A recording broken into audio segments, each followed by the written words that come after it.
Hello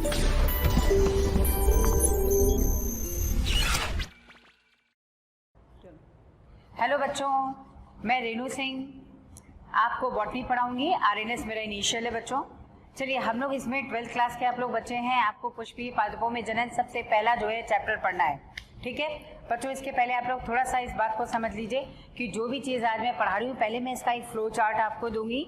इस flow chart को आप लोगों को बच्चों प्रॉपरली पढ़ना है। किस चीज़ के बाद क्या पढ़ना है, क्यों पढ़ना है, ये यहाँ से आपको समझना है और उसके बाद जा करके यहाँ पे एक एक चीज़ का डिटेल हम लोग पढ़ेंगे, ठीक है। तो बच्चों जैसे हम लोगों ने पुष्पीय पादपों में पढ़ा था कि पुष्पीय पादप, यहाँ मुख्य पादप का क्या होती है, स्पोरोफाइट कहते हैं या बीजाणुविद कहते हैं। ये जड़, तना और पर्णों में विभेदित होता है और डिप्लॉयड है। डिप्लॉयड का मतलब होता है बच्चों कि यहाँ जीवन चक्र जो होता है वो कैसा होगा, डिप्लॉन्टिक प्रकार का। कोशिकाएं डिप्लॉयड है मतलब सभी गुणसूत्र प्रत्येक कोशिका में दो दो के पेयर में होंगे। जब सारे गुणसूत्र दो दो के पेयर में उपस्थित होते हैं तो आप ये समझ लीजिए इसको हम लोग कहते हैं यहाँ पर डिप्लॉयड या द्विगुणित अवस्था। तो बच्चों जितने भी एंजियोस्पर्मिक पादप है, कौन से एंजियोस्पर्मिक पादप है, आप तो यूं समझ लो कि जितने पादप आपको दिखाई दे रहे हैं मोस्टली सब यहाँ पे क्या है, द्विगुणित है। और यहाँ पर सभी में प्रत्येक कोशिका में अगर आप देखोगे ना तो गुणसूत्र दो दो की जोड़ी में उपस्थित होते हैं, ठीक है। तो बच्चों इसमें आपको ध्यान रखना है कि जो पुष्पीय पादप हैं या जिनको आप एंजियोस्पर्म कहते हैं, ये सभी जो हैं यहाँ पर आवृत बीजी पादप कहलाते हैं। और इनमें मुख्य पादप का कैसी होगी, स्पोरोफाइट होगी या बीजाणुविद होगी। बच्चों ये जड़, तना और पर्णों में विभेदित होते हैं, क्लियर है। जीवन चक्र भी इसका कैसा होगा, डिप्लॉन्टिक प्रकार का होगा। बच्चों यहाँ पे जब आप देखेंगे ना तो इसमें आपको एक चीज ध्यान रखना है कि जो आप यूं मान लो कि जो पुष्प हैं, एन ग्रीव नाम के एक वैज्ञानिक थे। इन वैज्ञानिक ने जो है पुष्प को पादप के जनन भागों के रूप में इसको व्यक्त किया कि ये जो पुष्प जो है ना वो पादप का क्या है, जननिक अंग है, यानी जनन संपन्न करता है। इसी तरह से बच्चों यहाँ पर आपको एक नाम आता है आर कैमेरेरियस का। आर कैमेरेरियस ने बच्चों यहाँ पर पुष्प में या यूं कह दो कि आवृत बीजी पादपों में लैंगिक जनन की खोज की थी, ठीक है। किस पादप ने खोज की थी ये भी इंपॉर्टेंट है। उस प्लांट का नाम है कैप्सिला बर्सा पेस्टोरिस या हम लोग इसको शेफर्ड पर्स भी बोलते हैं। शेफर्ड का मतलब गरुड़िया होता है जो भेड़े चराता है, तो उसके नाम से आपको लिखना है यहाँ शेफर्ड पर्स भी कहते हैं, ठीक है। बच्चों देखो पुष्प जो है अगर हम लोग बात करें, शैवाल है, ब्रायोफाइट है, टेरिडोफाइट है, जिम्नोस्पर्म, एंजियोस्पर्म, इन सब में देखोगे तो केवल एंजियोस्पर्म को छोड़ के पुष्प कहीं भी नहीं है, ठीक है। तो आपको ये बताना है कि यहाँ पर पुष्प प्रेजेंट होता है और पुष्प में ही लैंगिक अंग उपस्थित होते हैं, पुंकेसर और जायांग के रूप में या फिर अंडप के रूप में, ठीक है। तो बच्चों यहाँ पर आपको सबसे पहले एक चीज ध्यान रखना है कि कुछ जनरल पॉइंट हम लोग नोट करेंगे, उसके बाद एक फ्लो चार्ट है कैसे कैसे किसमें किस तरह का परिवर्तन होता है। जैसे कि मान लो मैं यहाँ पे कभी पहले सबसे पहले पुष्प की संरचना बनाऊंगी, ठीक है, क्योंकि जननिक भाग है तो पुष्प की संरचना बताना है, कौन से नर जननांग है, कौन से मादा जननांग है, फिर ये आपको वहां पता चलेगा और फिर कैसे जीवन चक्र चलता है ये आपको नोट करना है। तो प्यारे बच्चों हम लोग यहाँ से शुरू करते हैं। सबसे पहला चैप्टर ये है पुष्पीय पादपों में जनन, या इसको हम कहते हैं रिप्रोडक्शन इन फ्लावरिंग प्लांट, ठीक है। चलिए तो इसको नोट करते हुए चलिए सबसे पहले जो है इंग्लिश में इसको क्या कहते हैं, आप हिंदी इंग्लिश बच्चों एक बात ध्यान से सुन लो, आपको हिंदी और इंग्लिश दोनों में टर्म्स पता होना चाहिए, क्योंकि हिंदी में तो ठीक है अगर आ गई तो आ गई, एक ही शब्द के लिए हिंदी में भी अलग अलग मीनिंग है। इससे आपको इंग्लिश भी पता होना चाहिए कि इसको इंग्लिश में क्या कहते हैं, हिंदी इंग्लिश दोनों, ठीक है बच्चों। चलो तो आप इसको ध्यान रखिए, इसको इंग्लिश में कहते हैं reproduction in flowering plant, reproduction in flowering plant.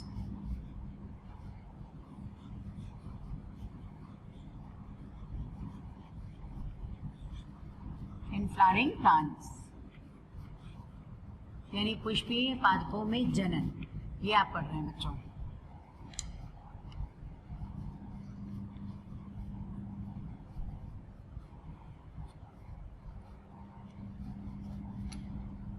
चलिए इसमें सबसे पहले जो है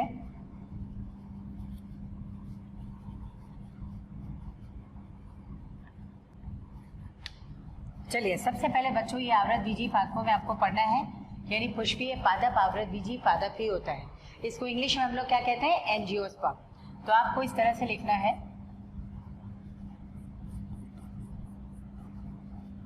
एंजियोस्पर्म।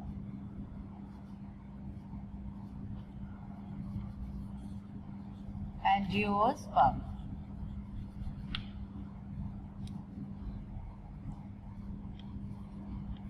एंजियोस्पर्म ही बच्चों एक्चुअली यहाँ पे कहलाता है आवृत बीजी या पुष्पीय पादप। आवृत बीजी या पुष्पीय पादप। पुष्पीय पादप या पुष्पी पादप कह सकते हैं।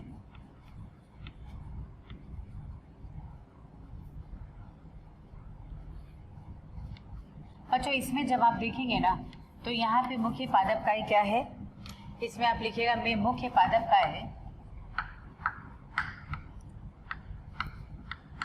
मुख्य पादप काय,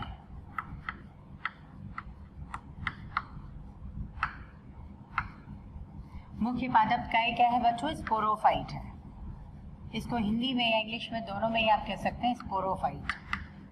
स्पोरोफाइट स्पोरोफाइट को हम लोग दूसरे शब्दों में क्या कह सकते हैं? बीजाणुभिद कहते हैं बच्चों। तो ये हो गया बीजाणुभिद।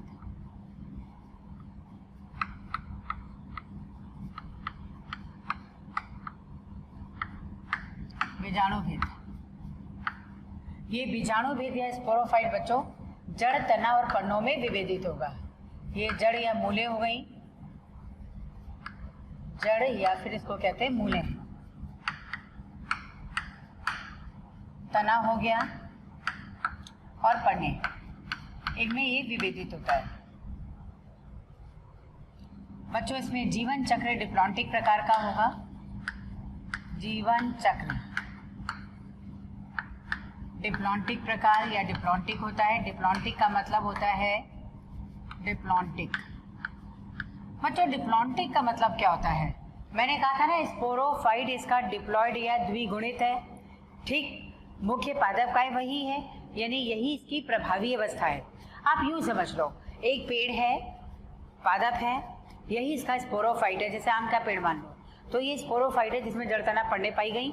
सभी जो गुणसूत्र हैं प्रत्येक कोशिका में दो दो की जोड़ी में उपस्थित है। ठीक है, तो ये प्रभावी अवस्था है, यही प्रभावी अवस्था है और यही मुख्य अवस्था है। क्यों? क्योंकि यही प्रकाश संश्लेषण भी संपन्न करती हो। ये जल खनिजों का अवशोषण मूलों द्वारा खुद कर लेगी। लेकिन जो इसका गैमेटोफाइट होता है, जैसे परागकण पुष्प के अंदर है ना, ये इसका गैमेटोफाइट है, नर गैमेटोफाइट। या इसके अलावा आप समझ लो अंडक है, अंडक के अंदर जो है 7 कोश की 8 केंद्र की इसका मादा गैमेटोफाइट प्रेजेंट होगा। ये दोनों क्या है? अगुणित है, यानी बच्चों इसमें गुणसूत्रों की संख्या हमेशा अकेले अकेले होगी, दो दो के पैर में नहीं होगी। ठीक है, तो ये अगुणित है। अब आप सोचो पुष्प क्या है? इस पूरे पादप पर आश्रित है ना।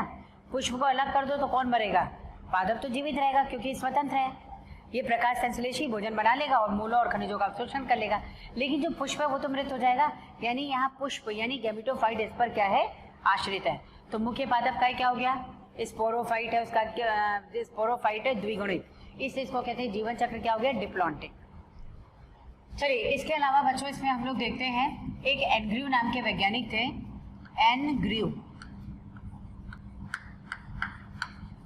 एनग्रीव ने बताया, एनग्रीव ने पुष्प को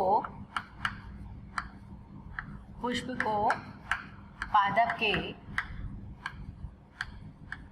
जनन अंग के रूप में वर्णित किया। जनन अंग के रूप में वर्णित किया,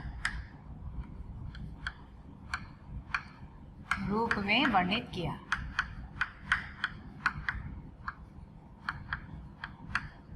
जनन अंग के रूप में वर्णित किया। ठीक है, तो ये तो जनन अंग के रूप में वर्णित हो गया। दूसरा बच्चों यहाँ एक नाम आता है, ये तो गए एनग्रीव। दूसरा नाम यहाँ पर आता है R Camerarius. R Camerarius, R Camerarius. बच्चों ये आर कैमेरेरियस जो है ना, इन्होंने क्या किया था, पादप में लैंगिक अंग की खोज की थी, सॉरी लैंगिक जनन की खोज की थी। इन्होंने पादप में लैंगिक जनन की खोज की थी। तो आपको ये ध्यान रखना है, यहाँ लिखिएगा पादप में, कौन से पादप में है, पादप का नाम लिख लो। तो पादपों में हो गया, और पादप कौन सा है, कैप्सुला बर्सा पेस्टोरिस, इसी के नाम से जानना, ये इसका वनस्पतिक नाम है बच्चों, कैप्सुला बर्सा पेस्टोरिस, पेस्टोरिस।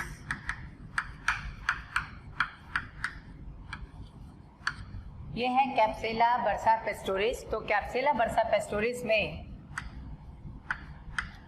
लैंगिक जनन की खोज की, लैंगिक जनन,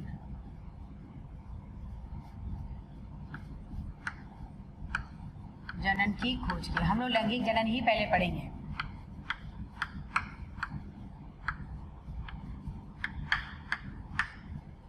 चलिए बच्चों, अब नेक्स्ट इसमें देखते हैं यहाँ पर बच्चों, आर कैमरेरियस ने तो ये इस तरह से लैंगिक जनन की खोज कर दी पादपों में, और पादप का नाम क्या था, कैप्सुला बर्सा पेस्टोरिस।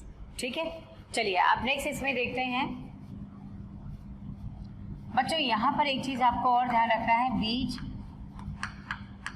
व फल, ये आया हुआ है AIPMT या नीट में, बीज व फल लैंगिक जनन का उत्पाद है, लैंगिक जनन का उत्पाद है। यानी लैंगिक अंग के पश्चात जो उत्पाद बनता है वो लैंगिक जनन के पश्चात वो क्या होगा, फल होंगे और बीज होगा, ये सब लैंगिक जनन के उत्पाद हैं। बच्चों जब भी कोई जननी, आप यूं समझ लो, जब कायिक प्ररोह, कायिक प्ररोह मतलब एक पादप है, उसमें ऊपर प्ररोह शीर्ष होता है ना, इसे कहते हैं कायिक प्ररोह शीर्ष। बच्चों कायिक प्ररोह शीर्ष में जब कुछ हार्मोनल और आकारिकी परिवर्तन होते हैं तो यही कायिक प्ररोह शीर्ष जो है ये जननिक प्ररोह शीर्ष में रूपांतरित हो जाता है। मतलब जहां आप शाखाएं और पत्तियां थी उस स्थान पे क्या हो गया, पुष्प आ गया। ठीक है, और क्यों हो गया, क्योंकि कुछ हार्मोन में परिवर्तन हुए, हार्मोन में परिवर्तन के बाद आकारिकी परिवर्तन हुए, और यही कायिक प्ररोह शीर्ष यानी जो पादप का शीर्ष है वो पुष्पीय भाग में रूपांतरित हो जाता है। ठीक है, तो आपको यही लिखना है नेक्स्ट पॉइंट, हार्मोनल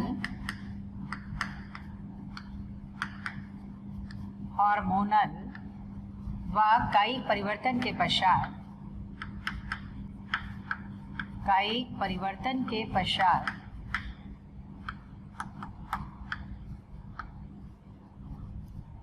कायिक परिवर्तन के पश्चात कायिक प्ररोह शीर्ष, कायिक प्ररोह शीर्ष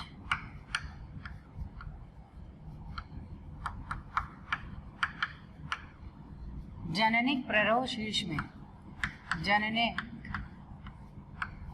प्ररोह शीर्ष, जननिक प्ररोह शीर्ष का मतलब होता है बच्चों पुष्प आद्यक, जो एकदम छोटा सा नया बिल्कुल नन्ना मुन्ना सा पुष्प निकला होगा ना, उसे कहते हैं पुष्प आद्यक। बड़ा होके पूरा पुष्प बन जाए तब तो पुष्प ही कहोगे, लेकिन पहली जो संरचना पुष्प के रूप में आई है इसको हम लोग कहते हैं पुष्प आद्यक। ठीक है, तो जननिक प्ररोह शीर्ष यानी पुष्प आद्यक, पुष्प आद्यक को बच्चों इंग्लिश में कहते हैं फ्लोरल प्राइमोडियम, फ्लोरल प्राइमोडियम।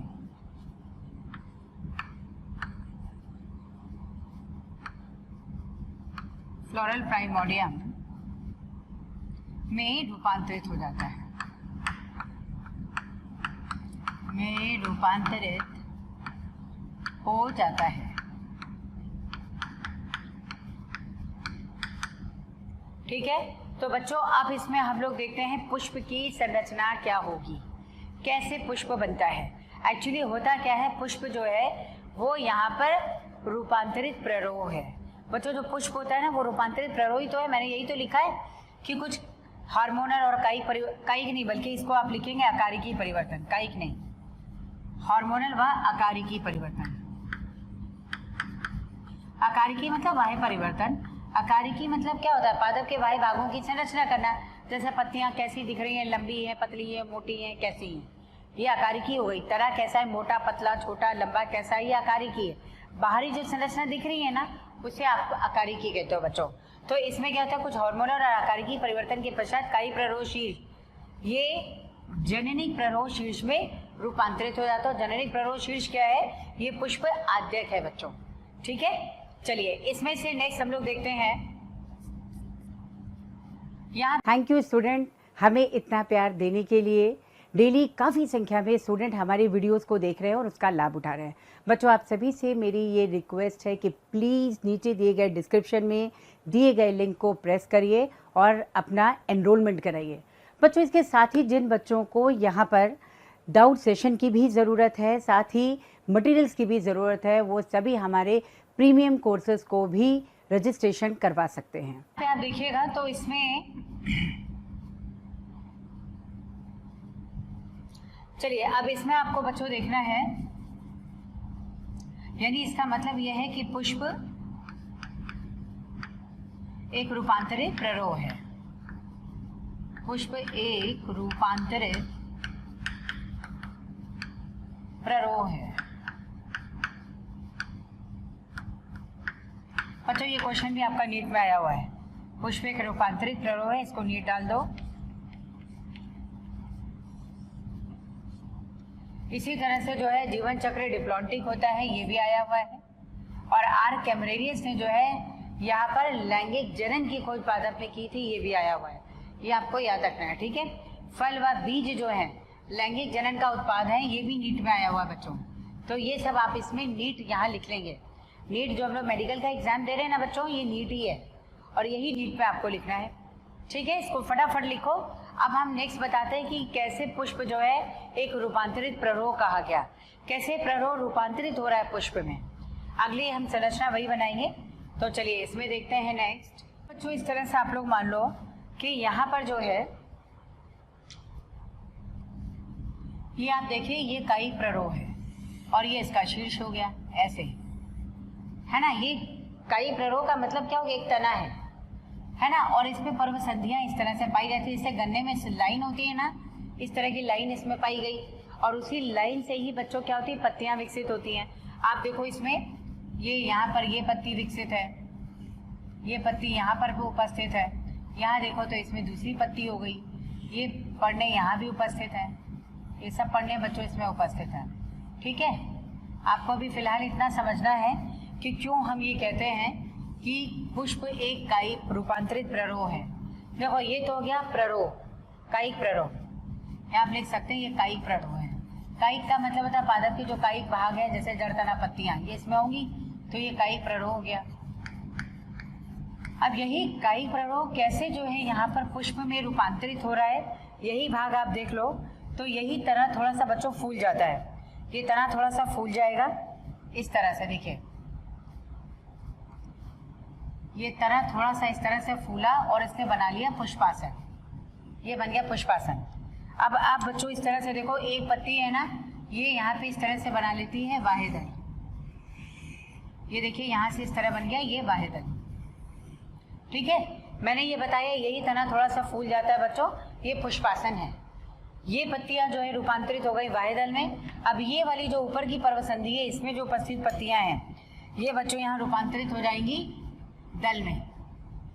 दल रंगीन होता है ना, जो परागण संपन्न करता है। ये देखिए दल बन गया और ये परागण संपन्न करेगा।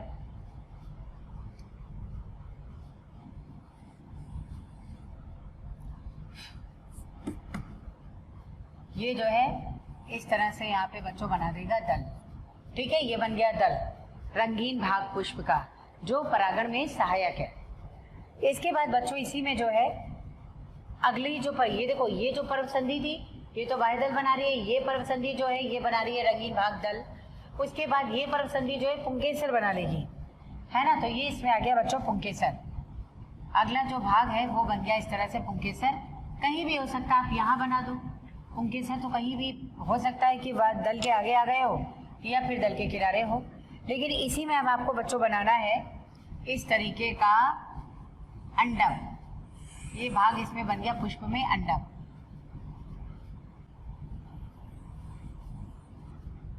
देखो इस तरह से पूरा पुष्प बन गया ना। आप ये देखो एक प्ररोह है, प्ररोह में पर्व संधियां हैं, पर्व संधियों में उपस्थित पढ़ने, ये किसमें है, कोई ना कोई पुष्पी भागों में रूपांतरित हो गई। आप देखो एक पुष्प है कलिकावस्था में, सबसे बाहर क्या हरे रंग का वायुदल है ना, तो एक पर्ण सबसे पहले वायुदल बनाएगी, हरे रंग का है। ये क्या करता है, पुष्प की कलिकावस्था में सुरक्षा देता है। दूसरा जो है बच्चों ये आ गया इसमें, ये जो है वायुदल है जो कि यहाँ परागण में सहायक होता है, यानी आकर्षक भाग है पुष्प का, ये परागकों को आकर्षित करता है। तीसरा भाग जो है देखो पत्तियों वाला, ये बन गया बच्चों यहाँ पुंकेसर, ठीक है, नर जननांग है। और उसके बाद जो है अंडप या स्त्री केसर या जायांग जो है, ये इसका क्या है, मादा जननांग है। तो ये आपने इसमें बना दिया, ये मादा जननांग हो गया, ठीक है। अब इसी का हम लोग बच्चों लेबलिंग कर देंगे या नामकरण कर देंगे, इसका नाम इस तरह से लिख देंगे ऐसे। ये इसका रंगीन भाग हो गया वाहिदल,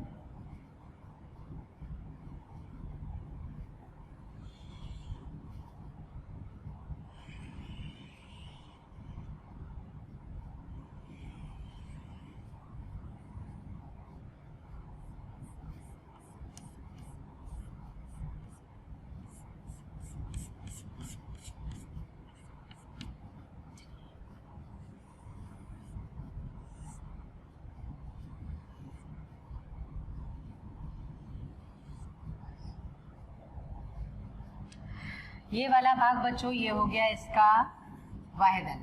अब आप लोग ऐसे इसका नामकरण कर दीजिए।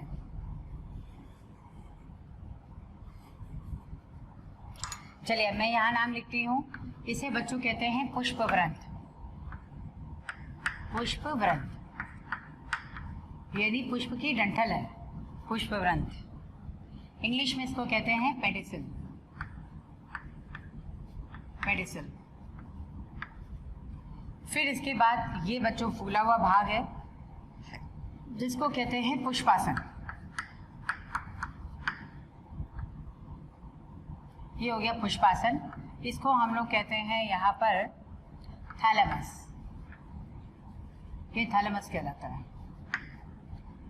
इसके बाद बच्चों ये वाला भाग हो गया इसका वाहिदल, ये कहलाता है वाहिदल या वाहिदल पुंज कहलाता है, और इसी को हम लोग इंग्लिश में कहते हैं कैलिक्स, और इसकी इकाई क्या है, सेपल। कैलिक्स होती है बच्चों वाहिदल पुंज है, इसका पुंज है, इसका झुंड है, और जो सेपल है ये वाहिदल है। एक को कहते हैं वाहिदल और इसका ग्रुप हो जाए, समूह हो जाए तो वाहिदल पुंज। इसके बाद बच्चों ये वाला ये हो गया, इसके बाद ये भाग आता है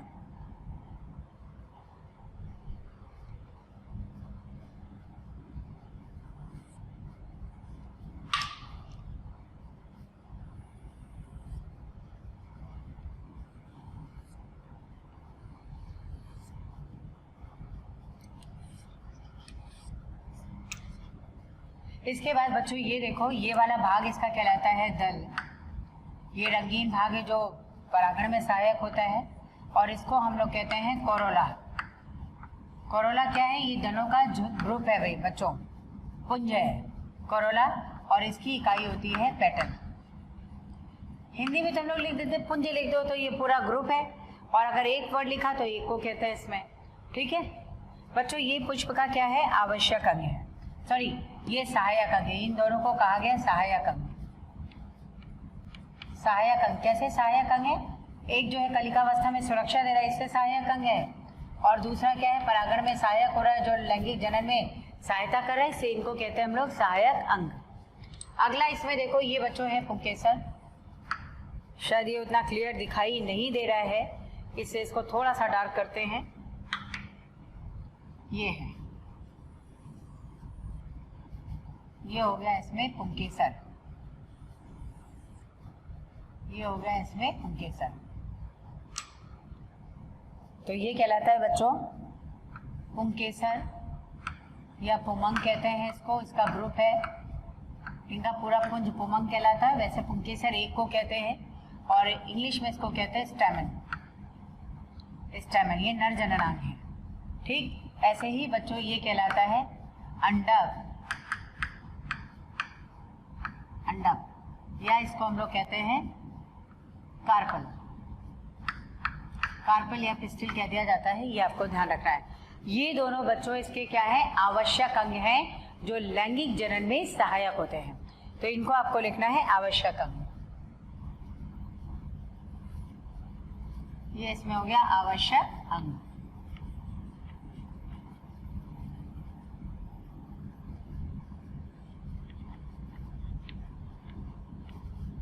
ये आवश्यक अंग है। ठीक है बच्चों, ये बात समझ आई। अब आप इस तरह समझ लो, देखो ये कायिक प्ररोह है और कायिक प्ररोह जो है ये पुष्प में रूपांतरित हो चुका है। ये है पुष्प। तो पुष्प की कौन कौन से भाग होते हैं? एक तो पुष्प की डंठल है भाई, जिससे सारा पुष्प जुड़ा हुआ है, इसे कहते हैं पुष्पवृंत या पेडिसल।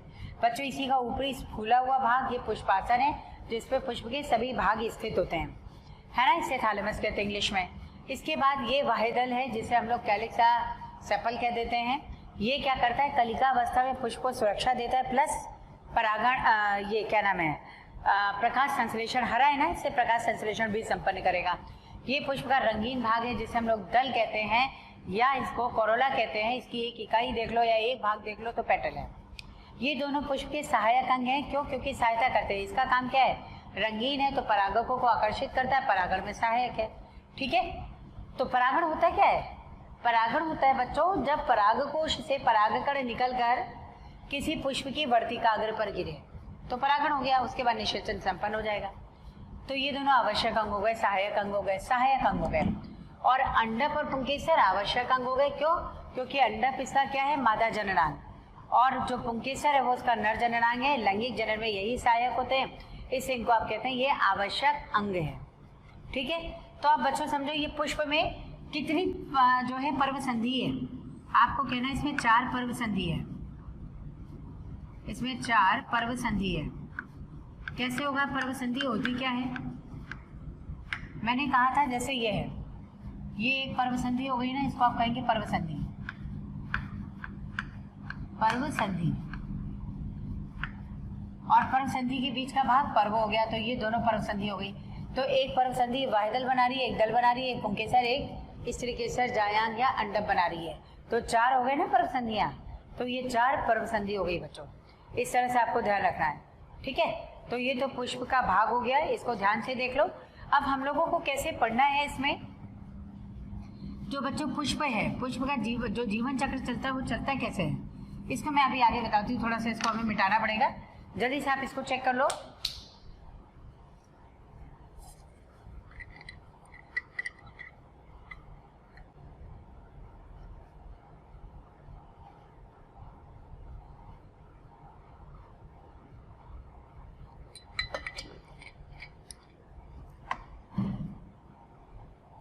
चलिए अब हम लोग यहाँ पे बच्चों नेक्स्ट देखते हैं किस सीक्वेंस में हमको इसे पढ़ते जा रहा है। ठीक है, चलिए अब इसको किस क्रम में हमें पढ़ना है। अगर मैं जीवन चक्र देखूं तो जीवन चक्र में पुष्प की चलता क्या है आपको ये देखना है। जैसे जीवन चक्र इसका अगर देखा जाए बच्चों, या लैंगिक चक्र कैसे चल रहा है ना, लैंगिक चक्र कैसे चल रहा है या जीवन चक्र है, तो इसको आपको देखना है लैंगिक जनन में होता क्या एक्चुअली। या हम लोग जीवन चक्र ना कह के जीवन चक्र पूरा भी बता देंगे। आप तो लिख दो लैंगिक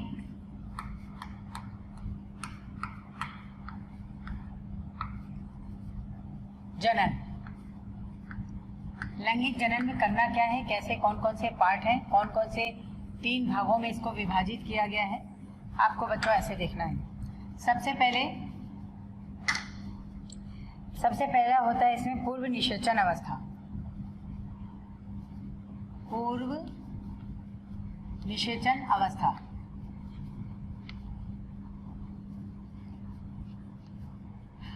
पूर्व निषेचन अवस्था। पूर्व निषेचन अवस्था में क्या क्या आएगा, निषेचन से पहले, यानी क्या आपको बताना है, लैंगिक अंगों का विकास सबसे पहले होगा ना। उसके बाद बच्चों इसमें आता है बीजाणु जनन, बीजाणुओं का निर्माण। तीसरा आता है इसमें युग्मक जनन, युग्मकों का निर्माण। फिर चौथा इसमें आता है परागण और पराग अंडक संकर्षण। ये भाग इतना जो है पूर्व निषेचन अवस्था में आएगा। चलिए इसको लिखिए फटाफट। ये हो गई यहाँ पे पूर्व निषेचन अवस्था। बच्चों काफ़ी संख्या में डेली हमें बहुत सारे कमेंट्स आ रहे हैं कि वी प्लीज़ इस टॉपिक पे वीडियो बनाएं, इस सब्जेक्ट पे वीडियो बनाएं। तो आप सभी से मेरी रिक्वेस्ट है कि प्लीज़ हमारे यूट्यूब चैनल को सब्सक्राइब करें और उसमें दिए गए बेल आइकन को प्रेस करें ताकि टाइम टू टाइम आपको नोटिफिकेशन मिलता रहे। बच्चों हम ऐसा इसलिए कह रहे हैं कि बहुत सारे बच्चे उसी टॉपिक की रिक्वेस्ट करते हैं जो ऑलरेडी हमारे चैनल्स पे दिए हुए हैं। तो आप सभी से रिक्वेस्ट है कि आप सभी जो है उस चैनल पे जा कर के उन सारे वीडियोस का लाभ ज़रूर उठाएं। पूर्व निषेचन अवस्था में कौन कौन से भाग हैं इसको नोट करिए। लैंगिक अंगों का विकास, लैंगिक अंगों का विकास,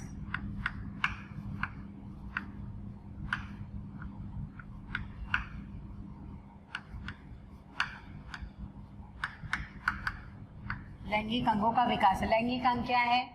पुंकेसर है और अंडक है, बिल्कुल सही। दूसरा देखो बच्चों, बीजाणु जनन यानी बीजाणुओं का निर्माण। बीजाणु जनन, बीजाणु जनन का मतलब होता है बच्चों बीजाणुओं का निर्माण।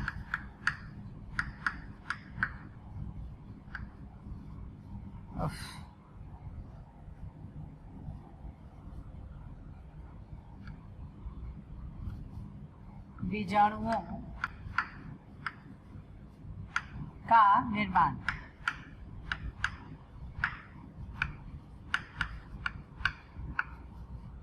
बीजाणुओं का निर्माण। तीसरा आता है बच्चों युग्मक जनन।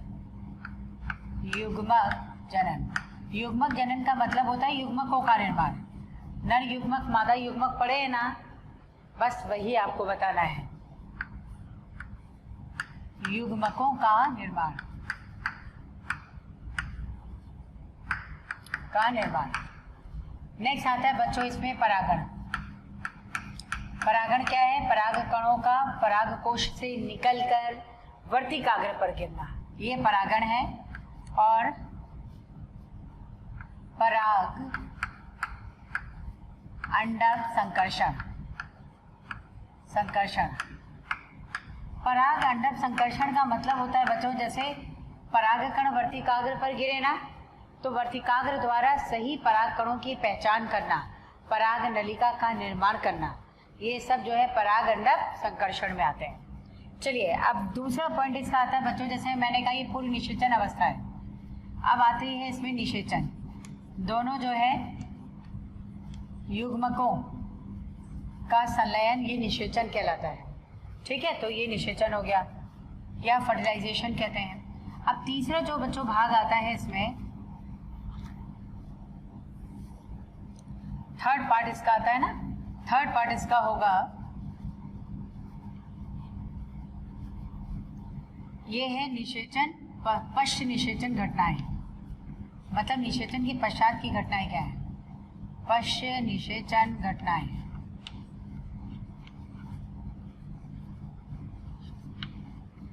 पश्च निषेचन घटनाओं के रूप में ही आपको घटनाएं दिया गया है, अदरवाइज अवस्था और घटनाएं एक ही है। अवस्था या घटनाएं लिख दीजिए। घटनाएं कौन कौन सी अवस्थाएं आती हैं? ठीक है, देखिए घटनाएं हो गई। अब इसमें आप देखो, ये तो हो गया निषेचन और पश्च निषेचन घटनाएं। पश्च निषेचन घटनाओं में बच्चों भ्रूणपोष का निर्माण शामिल है। भ्रूणपोष क्या होता है? भ्रूण को विकसित होने के लिए पोषण प्रदान करता है, तो भ्रूणपोष का विकास होगा। फिर दूसरा आपको लिखना है बीजांड से बीज का निर्माण और अंडाशय से फल का निर्माण। ये पूरा क्या है? निषेचन पश्च घटनाओं में। ठीक है, और भ्रूण का विकास आ जाएगा। तो आप यहाँ पे लिखिए, ये आपको इसी ऑर्डर में बच्चों पढ़ना है। तो आपको इस तरह से लिखना है,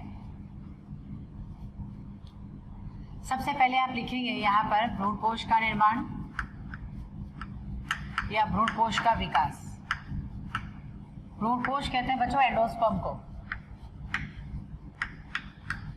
ये एंडोस्पर्म डेवलपमेंट या भ्रूणपोष का विकास। सबसे पहले भ्रूणपोष विकसित होगा ताकि जब भ्रूण बन जाए तो भ्रूण को ये पोषण प्रदान कर सके। दूसरा इसमें युग्मनज, युग्मनज से भ्रूण का विकास। युग्मनज से भ्रूण मतलब बच्चों एम्ब्रियो, एम्ब्रियो का विकास, ये इस तरह आपको लिखना है। तीसरा लिखिएगा बीजांड, बीजांड से बीज व अंडाशय, अंडाशय से फल का बनना, फल का निर्माण।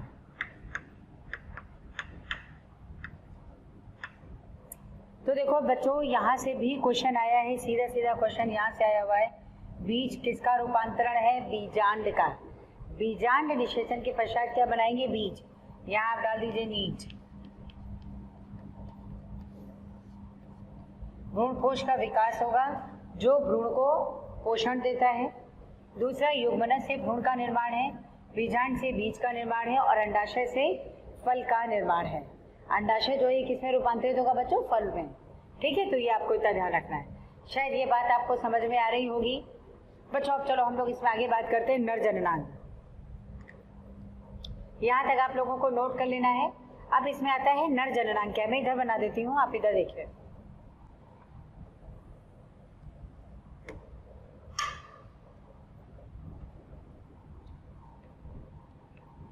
नर जननांग,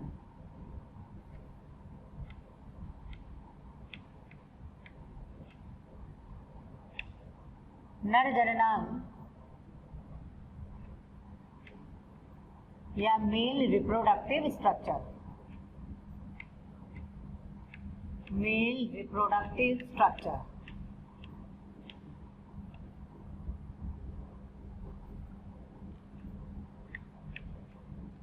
अब आप सोचो नर जननांग क्या है, मेल रिप्रोडक्टिव स्ट्रक्चर क्या है।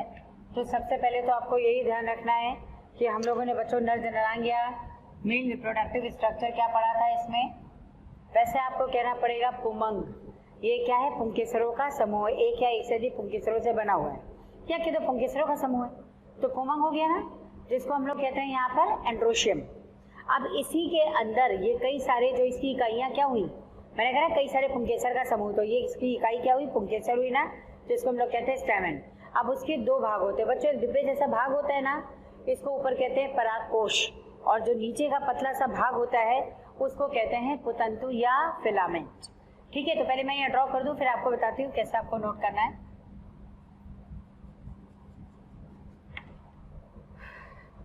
बच्चों नर जननांग या मेल रिप्रोडक्टिव स्ट्रक्चर की बात कर रहे हैं, तो आपको लिखना है सबसे पहले पुमंग। पुमंग यानी ये हो गया यहाँ पे एंड्रोशियम, इंग्लिश में कहते हैं इसको एंड्रोशियम। ये पुमंग जो है ये क्या है? एक या एक से अधिक पुंकेसरों का समूह है, तो इसको आप कह देंगे पुंकेसर। ये इसकी इकाई है। पुंकेसर क्या है बच्चों? इसकी इकाई है। ठीक है, तो आप इकाई लिख दीजिएगा, और इसकी इंग्लिश होती है यहाँ पे स्टेमेन। बस ऐसे ही आपको बनाना है। तो आप इधर देखिए संरचना क्या होगी। मैंने ब्लू कलर से बनाया था, तो मैं ब्लू कलर से ही बना के यहाँ पे दिखाती हूँ। ये ऐसे है, ऐसे पुंकेसर होते हैं बच्चों। ऊपर का भाग क्या है? परागकोश द्विपालित होता है, तो ये परागकोश है द्विपालित, और ये क्या हो गया? इसका पुतंतु है। ठीक है बच्चों, पुतंतु जो परागकोश से जुड़े होते हैं ना, ये योजी द्वारा जुड़े होते हैं। ये योजी है, इसके द्वारा जुड़ेगा। तो पहले तो आप इसको लिखेंगे, ये क्या है यहाँ पर? परागकोश। ये है परागकोश। परागकोश का मतलब हो गया बच्चों, यहाँ पर आपको लिखना है कि ये जो परागकोश है ये एक्चुअली यहाँ पर क्या होता है, इसको इंग्लिश में हम लोग कहते हैं एंथर। एंथर, ठीक है। और ये वाला भाग जो है इसको कहते हैं योजी या कनेक्टिव। योजी या इसको कहते हैं कनेक्टिव। ठीक। अब बच्चों ये जो फिलामेंट है ये परागकोश से इसी योजी द्वारा जुड़ा है।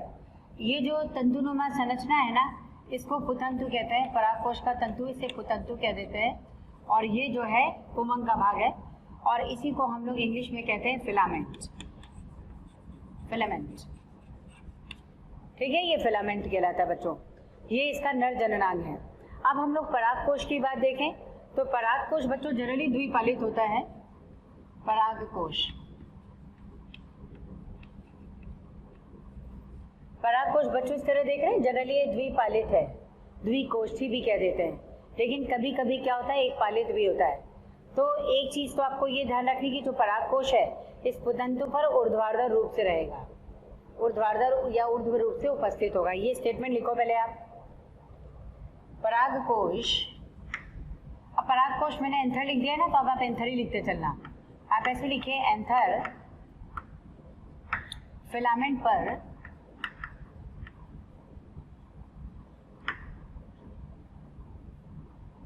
पराग कोश फिलामेंट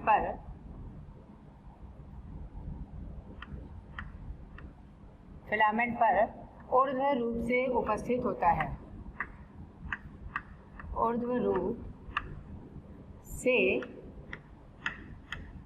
उपस्थित होता है।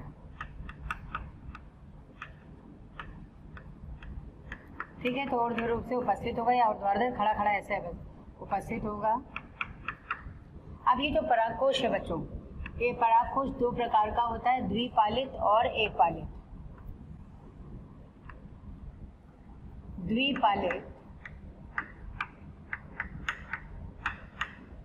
द्विपालित या इसको डाइथिकस कहते हैं।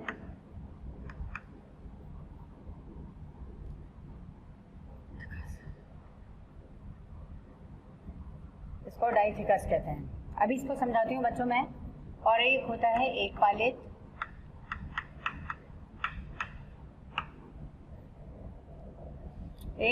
और इसी को कहते हैं मोनोथिकस। मोनोथिकस बच्चों देखो, अगर इस तरह से दो भाग, इस तरह से दो दिख रहा हो लोब ना, तो इसे कहते हैं द्विपालित। लेकिन अगर एक पालित है तो वो इस तरह की संरचना होगी ऐसे, ये एक ही पालित है। लेकिन इसमें क्या होगा, इसमें बीजाणु धानियां, अगर बच्चों द्विपालित है तो चतुर बीजाणु धानिक होगा, यानी 4 बीजाणु धानियां होंगी। अगर किसी परागकोश में आप यूं मान लो 4 बीजाणु धानियां हैं, तो इसको हम लोग कहते हैं चतुर बीजाणु धानिक। और अगर जो है 2 ही बीजाणु धानियां हैं तो इसको आप कहेंगे द्विबीजाणु धानिक। मेरे ख्याल में अगर हम लोग बीजाणु धानिक लिख दें तो आप समझ जाओगे।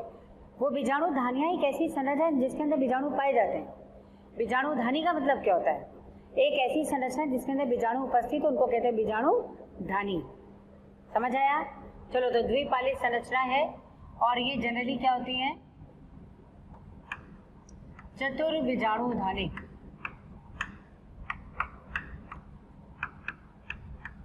चतुर बीजाणु धानिक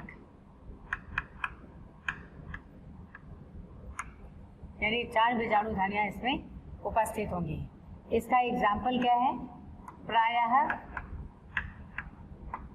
एंजियोस्पर्म्स में। एंजियोस्पर्म क्या होता है बच्चों, आवृत बीजी या पुष्पीय पादप। ठीक है, तो ये प्रायः सभी में होता है इस तरह से, प्रायः एंजियोस्पर्म। मैं एंजियोस्पर्म लिख रही हूँ, प्रायः एंजियोस्पर्म। लेकिन अगर आप एक पालित देखेंगे तो ये द्विबीजाणु धानिक होगा। 2 बीजाणु धानियां इस तरह से यहाँ पर उपस्थित होती हैं बच्चों, तो यहाँ लिखिएगा द्विबीजाणु धानिक। द्विबीजाणु धानिक। बच्चों, अगर आपको हमारे वीडियोस पसंद आए हैं तो इसे लाइक शेयर करना ना भूलें, ताकि ये वीडियो सभी ज़रूरतमंद बच्चों तक पहुंच सके। बच्चों, आपके इतने अपार स्नेह के कारण हमारी पूरी मोशन टीम इतनी ज़्यादा मोटिवेटेड है और बेस्ट कंटेंट आपको उपलब्ध कराने के लिए हम सभी तत्पर हैं। ये बीजाणु धानी है, ये बीजाणु धानी है, द्विबीजाणु धानिक हो गई। ठीक, यहाँ उदाहरण आपको लिखना है, एग्जाम्पल कहते हैं उदाहरण को। तो बच्चों, एग्जाम्पल में आपसे पूछा गया है, इसे आपको ध्यान से लिखना है। यहाँ लिखिएगा गुड़हल। गुड़हल, और ये गुड़हल बच्चों जो है किस कुल का है, जिस कुल में इस तरह के पादप रखे गए एक जैसे पादप, इसको यहाँ कहा गया मालवेसी। तो आप ब्रैकेट में डाल देना मालवेसी कुल। मालवेसी कुल। बच्चों यहाँ से क्वेश्चन आया है, आपसे पूछा गया एक पालित जो है परागकोश किसमें उपस्थित हैं, तो आपको बताना है क्या, ये गुड़हल, ये आया हुआ है। ठीक है, तो नीट डाल दो यहाँ डाल दीजिए नीट। नीट के नाम से मेडिकल का एग्जाम होता है अब, और एक एग्जाम होता है, इसी एग्जाम से एम्स में भी सिलेक्शन होगा, इसी एग्जाम से नीट में भी होगा, यानी एमबीबीएस मेडिकल कॉलेज जो नॉर्मल स्टेट के हैं उसमें होगा। चाहे आप होम्योपैथिक करिए चाहे आयुर्वेदा करिए, सब का में सिलेक्शन इसी नीट से होना है, इससे ज़रूरी है आपको ये ध्यान रखना। ठीक है, चलिए ये तो हो गया परागकोश के बारे में। यानी बच्चों अब यहाँ पे अगर हम लोग देखें तो परागकोश का विकास कैसे हुआ होगा, आप ये सोचो। तो मैं नेक्स्ट आपको बताने जा रही हूँ परागकोश का विकास। तो यहाँ पे अब आपको लिखना है परागकोश का विकास। परागकोश का विकास।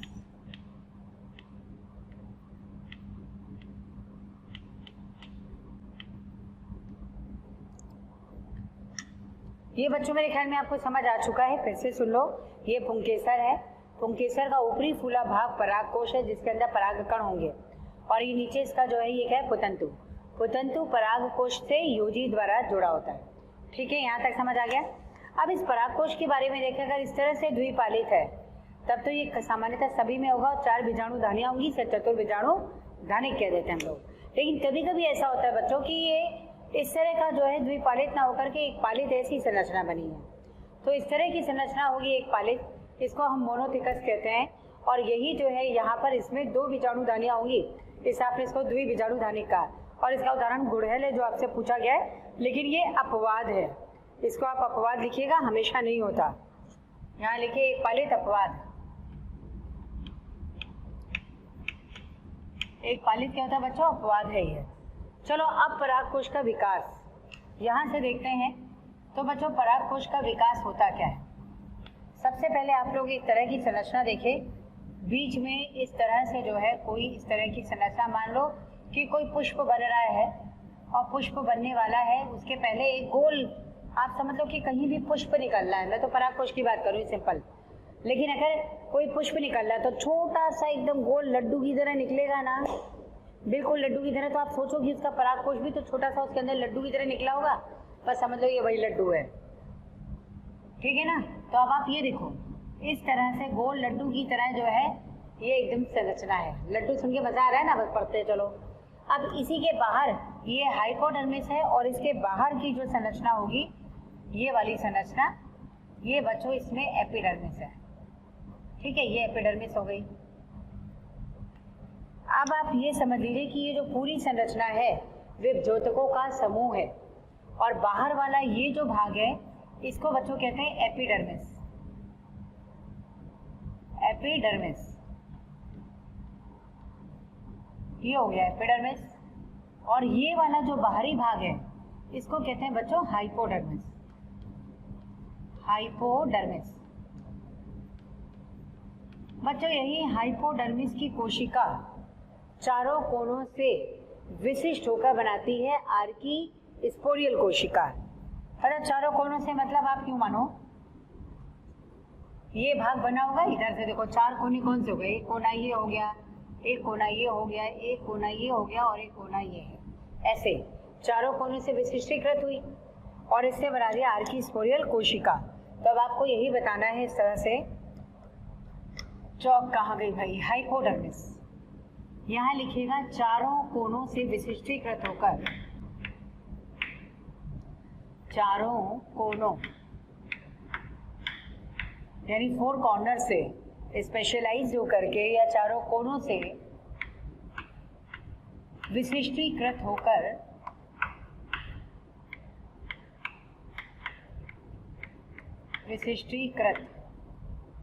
होकर ये बनाएगी आर्की स्पोरियल कोशिका। ये नाम याद रखना, पूछा गया है, आर्की स्पोरियल कोशिका। आर्की स्पोरियल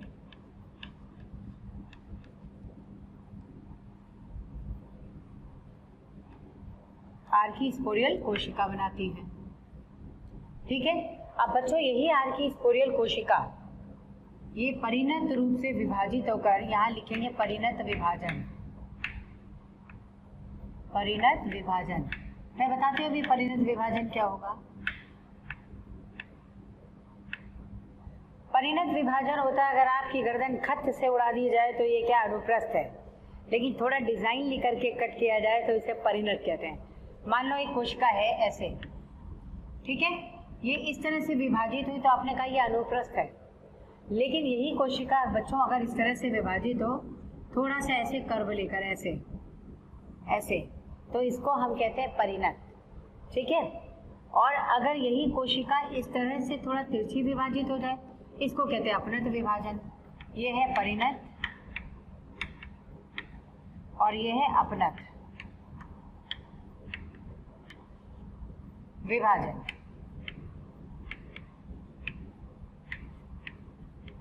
और ये अपनत विभाजन हो गई, समझ आया? मतलब सीधे न कट करके थोड़ा सा ऐसे जो है वक्र ले लें तो ये परिणत है, और इसी तरह सीधे खड़े ना काट करके थोड़ा सा वक्र ले लें तिरछा, तो इसको कहते हैं अपनत विभाजन। ठीक है, चलो अब समझते हैं यहाँ पर। तो परिणत रूप से विभाजित होकर के दो प्रकार की कोशिकाएं बनाती हैं, बाह्य पैराइटल कोशिका, बाह्य पैराइटल कोशिका, और अंदर की ओर बना देगी अंतः स्पोरोजिनस कोशिका, जो स्पोर या बीजाणु बनाए। स्पोरोजिनस या बीजाणु कोशिका, स्पोरोजिनस कोशिकाएं, ये कोशिकाएं लिख रहे हैं बच्चों, है ना, ये कोशिका लिखा हुआ है।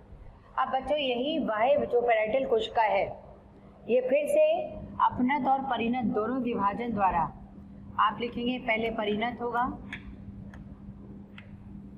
व अपनत विभाजन द्वारा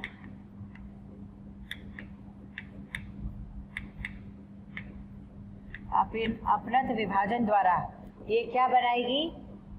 परागकोश भित्ति, परागकोश भित्ति।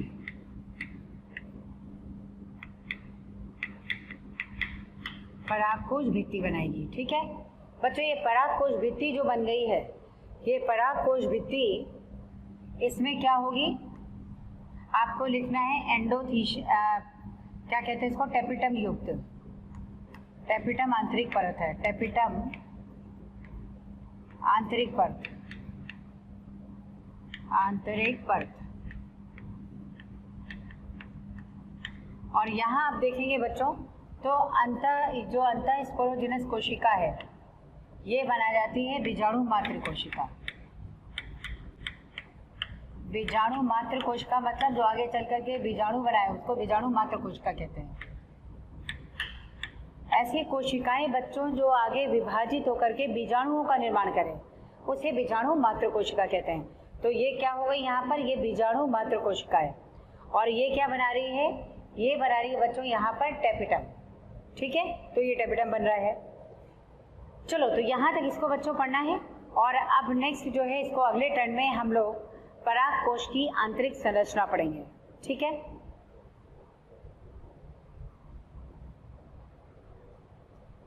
आप लोग इसको नोट कर लीजिए।